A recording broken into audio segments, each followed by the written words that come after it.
اس عورت کا یہ مقام اور یہ مرتبہ ناظرین کرام اس رحمت للعالمین صلی اللہ علیہ وآلہ وسلم کا مرہون منت ہے، جو آج سے 1450 برس قبل آپ نے اس دنیا میں اسے دلوایا۔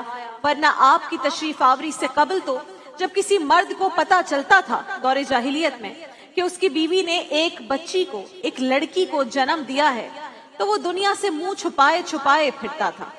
بیٹی کی ولادت پر اس کی جو حالت ہوتی تھی اس پر قرآن مجید کی یہ گواہی موجود ہے۔ سورہ نحل کی آیات ہے 58 سے 59، اور اس کا ترجمہ کچھ یوں ہے کہ اور جب ان میں سے کسی کو لڑکی کی پیدائش کی خبر سنائی جاتی ہے تو اس کا چہرہ سیاہ ہو جاتا ہے اور وہ غصے سے بھر جاتا ہے، وہ لوگوں سے چھپا پھرتا ہے اس بری خبر کی وجہ سے جو اسے سنائی گئی ہے۔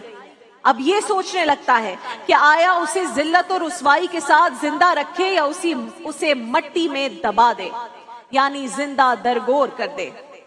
اور اس میں یہ بھی ہے کہ خبردار کتنا برا فیصلہ ہے جو وہ کرتے ہیں۔ اللہ اکبر۔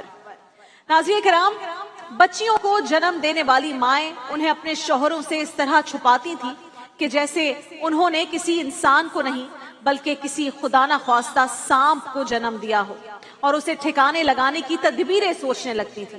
اور مولانا الطاف حسین حالی نے اسی کیفیت وہ جو اس وقت دور جاہلیت میں تھی اس کی منظر کشی کرتے ہوئے کیا خوب کہا ہے کہ جو ہوتی تھی پیدا کسی گھر میں دختر، جو ہوتی تھی پیدا کسی گھر میں دختر، تو خوف شمامت سے بے رحم مادر، پھرے دیکھتی جب تھی شوہر کے تیور، پھرے دیکھتی جب تھی شوہر کے تیور، کہیں زندہ گاڑ آتی تھی اس کو جا کر، وہ گود ایسے نفرت سے کرتی تھی خالی، وہ گود ایسے نفرت سے کرتی تھی خالی، جنے سانپ جیسے کوئی جننے والی۔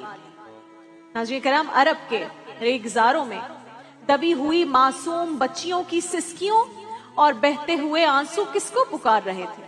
بیواؤں کی چیخیں اور فریادیں کس کی منتظر تھی؟ سسکتے ہوئے یتیم اور تڑپتے ہوئے غلام کس کی راہ تک رہے تھے؟ وہ سب رحمت للعالمین کی آمد کے منتظر تھے۔ آپ کے آتے ہی تڑپتی سسکتی انسانیت کو قرار مل گیا اور طبقہ نسواں کو اس کا اصل مقام مل گیا۔ اللہ اکبر۔